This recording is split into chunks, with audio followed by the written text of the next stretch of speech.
My guest today is Ahmed Buhari, who indicates interest in running for presidential elections for 2019.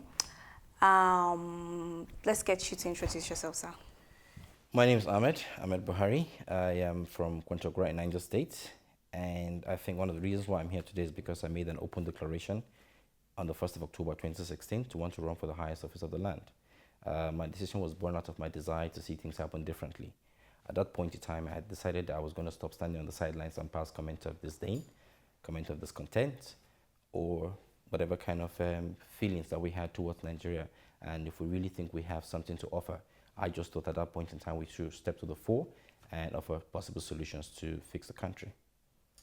Do you think that you would be contesting elections because you believe that you're a young person?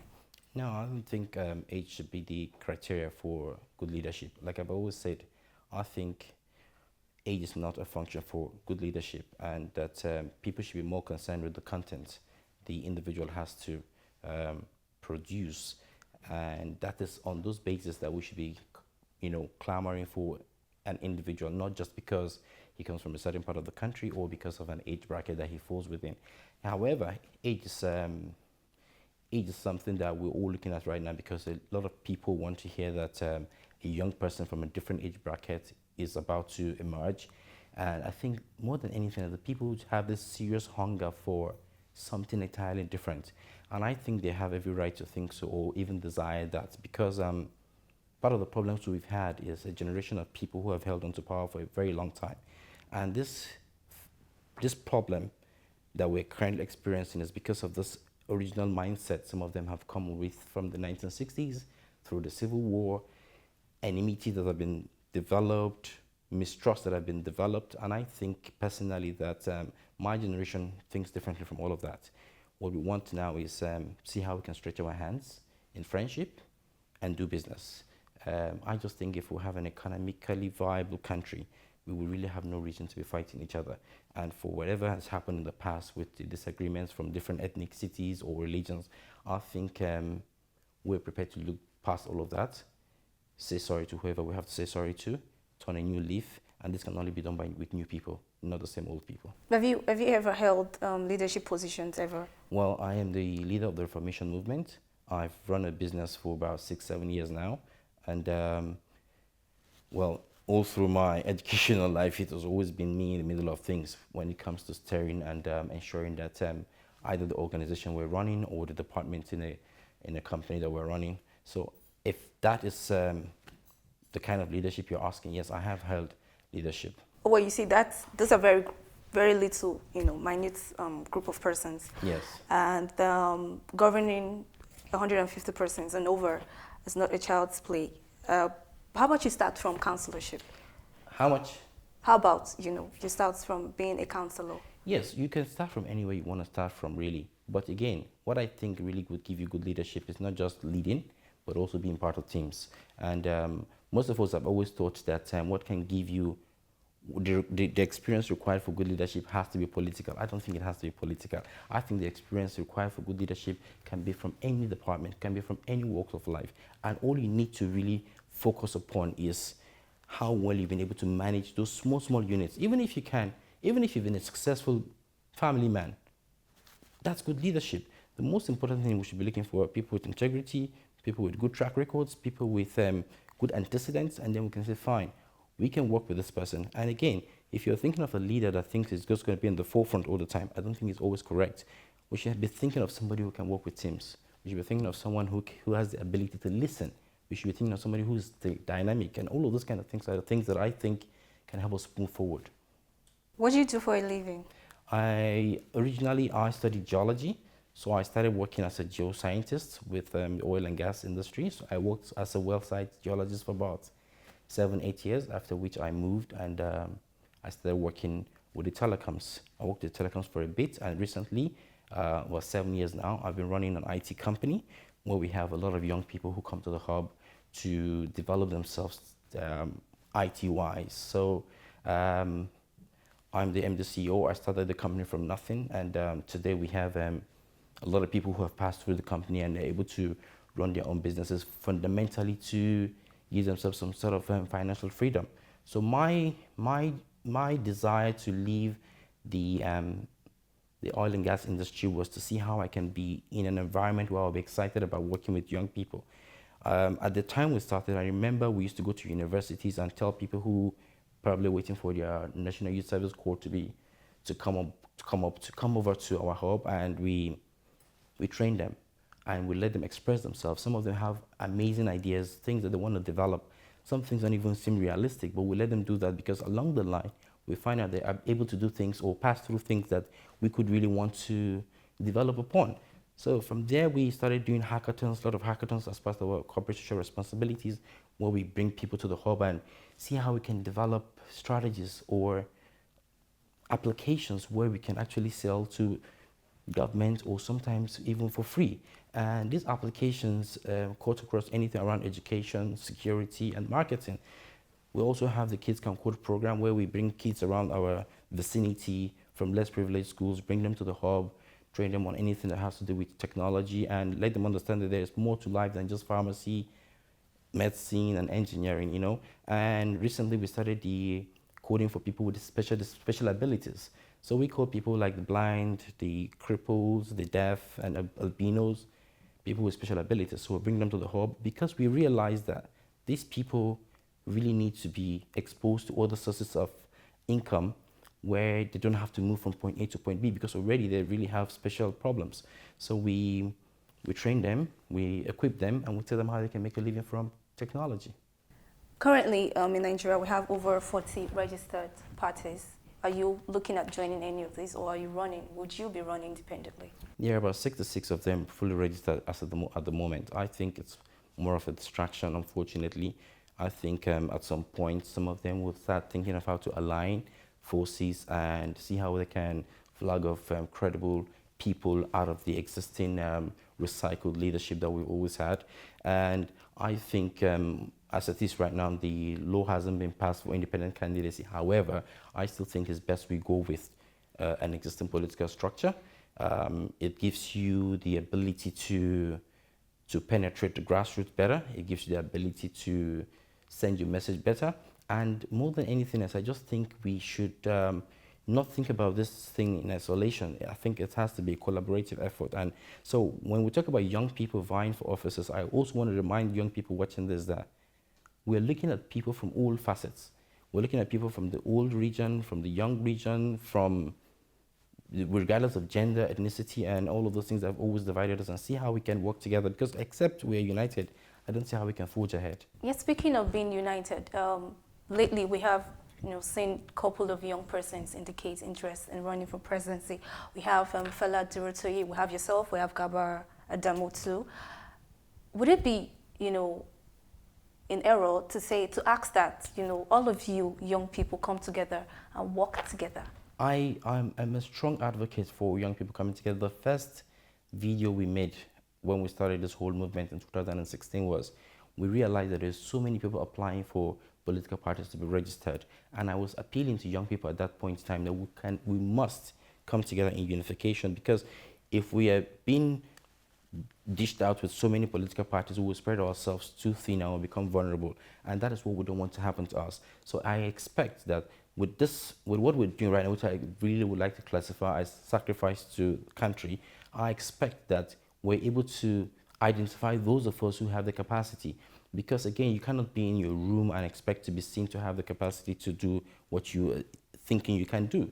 So I expect that all of us coming out now to want to do this kind of things, I expect that we'll be also willing to be humble, to be prepared, to be ready to bend, to be ready to negotiate and see how we can join forces, except we don't want to make any impact. But if we do have to make an impact, we'll definitely have to join forces. So I expect that at some point we'll all lock ourselves up in a room and decide what we think should be best for this new Nigeria that we are envisaging. One question I'd also like to ask is that I'm yet to see a manifesto. I don't know if you have got any. Yeah. And if you do have, what are the three most important sectors that you would be, working to ensure some sort of progress in? Yeah, so there are lots of things that Nigeria needs at the moment, but as the days roll by, the manifesto keeps getting its priorities interchanged. For example, from 10 months ago, we talked about education as number one on our list. We then talked about agriculture, job diversification of the economy. Then we came down, we talked about security. Now security is top of our table because of what's going on. So security first, which has to be done. And then we will move on to power to ensure that the economy can thrive. And then we'll talk about diversification of the economy, which of course has to do with agriculture. And we're sure that when people are sort of to a certain level financially free, we can properly see how we can introduce education to all facets, restructure the educational system, especially as it concerns people receiving education beyond the classroom. We need to start thinking of how we can educate even the people on the streets, whether it's going to be road signs, whether it's going to be public address systems, whatever we have to do right now to start talking to the people. Not everybody's going to have the opportunity to be in classrooms, and we have to remember that all the time. So we need to talk to the people on the street. Some people don't even know what they're doing is wrong anymore. I remember very well growing up in the early 80s and how you could tell what was wrong from what was right. But right now, immorality seems to be the order of the day. Everything that's wrong is beginning to seem right. We need to re-engineer the minds of the people towards what should be done. You are a northerner, right? Yes, I am. From what state exactly? Kwantagorana in the state. Where? Kwantagorana in the state. Oh, okay. I'd want to know what your perspectives are on the recent Herdsmen killing. I think it's a breakdown of law and order, number one. I think it's a security issue. I think it's part of the problems we've always envisaged when we talk about restructuring. And when we talk about restructuring, people get a bit edgy and start to think that we're talking about moving or dividing the country. Not necessarily. We have to talk about how we can decentralize the center. The center has too much it's handling and it can't hold. We need to start thinking of how the center can be decentralized in terms of security. We need to start thinking how the center can be decentralized in terms of solid minerals. We need to start thinking how the center can be decentralized in terms of roads. For example, I don't see any reason why we should still in 2018 be having people running from north to south with their cattle for the purpose of selling, because at the end of the day, this whole thing we're talking about is about economics. People just want to sell cattle. And from the recent research we had, there are more beef consumed in the southern part of the country than even in the northern part of the country. But the most important thing here is, I think, for us to be sure of how to handle this situation, we need to get the cattle off the road. I've been a very strong advocate for anti-grazing along the roads, especially when my mom had an accident in 2001 or so, because we were driving on the highway between Kaduna and Abuja, and the next thing got to run into the road, people smash into them, people lose their lives and things like that. So I think it's beyond just going to villages and slaughtering people. It's also unethical for us to still, in this current day and age, still have cattle running on the roads and causing all sort of havoc. I personally think one of the ways we can actually look at this problem is if we embrace this situation and remove the sentiment and the emotions attached to it, because again, most of us think it's a religious situation. I think it's an unfortunate situation of miscommunication and misuse of opportunity or advantages that have been given to certain people who want to trade. I think if I'm president, I would definitely see how we can stop Fulani herdsmen from carrying arms, for example. The reason why the ECOWAS treaty allowed them to carry arms was because they'll be going through the bushes and they're thinking of security and all of that. I think the best way out of this whole situation is ranching. Get them ranches. Think about the economics. Think about the milk we get from the cattle. Think about the dairy farms that will be next to the ranches. Think about the abattoirs that will be next to the ranches. Think about you and I growing grass from anywhere we are in the country to go and supply to specific ranches so that we can get our money. You weigh them, we supply, we go. Think about the community deciding, fine, we want to have a proper for example, if we have a community, and I don't think this is a government situation, this has to be done by the locals. The locals in those areas have to run this business and say, fine, we've got a space of land, you come do your ranching here, and all we're asking for in return is the milk. Or, for each cattle that you have here, we'll tax you on the heads. The dung itself can be processed to become methane gas, which of course we know has a very strong affinity than even hydrocarbon. These are the kind of ways I want us to start thinking. We should think of the economics and see how we can benefit from them before we start worrying ourselves with the fear. And I keep saying one thing. As Nigerians, one of the things that have allowed us to be where we are is because we think hate is our problem, but hate is not the first enemy. It is fear, because fear destroys our ability to trust. Until we're able to communicate beyond just what we hear or think, we will not progress. And I also want to use this platform to appeal to people who have the opportunity to speak on platforms that people respect, to see how they can sow seed of peace and love and not fear and hate. Because you get to some circles and you hear people talk about some conspiracy theories, and it scares me because I'm thinking of a lifetime where I would see people embracing each other, but when I get people who have the opportunity to do that now foster fear and hate, it means that we're not prepared for peace. If I listen to you carefully, you did mention that you work in the oil and gas sector, and anyways, we always have this situation where almost every end of the year there's this fuel crisis all around the country, and as at the moment we have fuel selling at above 200. If eventually you become president, how would you tackle this whole fuel crisis that comes up every time? Yes, first of all, I did work in the oil and gas, but I worked in the upstream, so I was one of those people that had to go down to the fields 20, 30 kilometers into the Atlantic Ocean to drill and get Nigeria the desired revenue that it requires. But when you talk about the downstream, I think really, to be honest with you, at this point in time, we should start issuing licenses to modular refineries. Modular refineries have to come on board, and these modular refineries have to be done alongside private entities who will now try as much as possible to meet the local demand. I can see one coming up with a Dangote refinery. It is good. I expect to see more across the entire southern hemisphere, southern coastal line that we have here, to see how we can meet up with local demand. At that point, the NNPC has no choice but to sit up. I know some people have been talking about, sell off NNPC, privatize it and all of that, but this is the problem. I know that's the global best practice, maybe, but we have our local challenges that we cannot overlook. And those local challenges would make us maybe derail to a level that we will not be able to handle before we get things right. I think the immediate solution should be the allowance of, because there's some modular refineries in the south, but because they're not authorized, they sort of hide and carry the activities. Let's let them know. Let's welcome them. Let's allow them refine, bring into the system, sell, and let the demand for this product determine the price. So at that point in time, when there's more activities on refining, you will see more product in the system, which will definitely lower the price. And this is how I want us to start thinking. So yes, I think the only way out right now currently is to have modular refineries, is to encourage more activities on refining.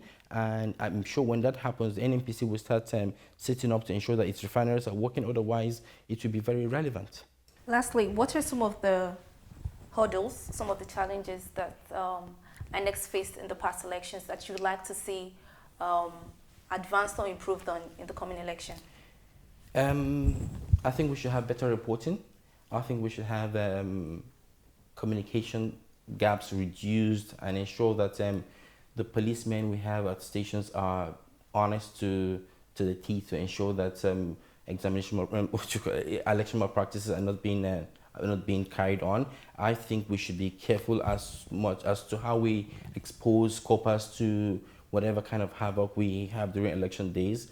More than anything else, I think the process is building up. It's getting better. There is more trust, and I would like to commend the former INEC chairman for bringing up all of that in place. But currently, I think as we build up to 2019, we should have better data management systems that would ensure that report is being sent from point A to point B in the shortest possible time. And when people go to cast their vote, they shouldn't be in a hurry to leave. They should ensure that they cast their votes. And I keep saying one thing. I think Nigerians at this very crucial time should be prepared to pay for the kind of democracy that they deserve and not be paid for the kind of democracy that they get. What this means is we should be ready to hold meetings like this. We should be ready to hold town hall meetings. We should be ready to call aspirants and ask them what they want to do for us in town hall meetings and things like that. We must understand what they have to offer before we conclude on the decisions we have to make. If we do not do that, people might come, some people will come, give money, and give us the kind of democracy that we get. So, with regards to INEC, I think a good job has been done. The system is giving people like myself some confidence that if we do give it a shot, our votes or the votes of the people that will vote for us will count. Thank you, Ahmed Buhari, for coming to our studio. Appreciate it. Thank you so It's much. nice to have you. Appreciate it.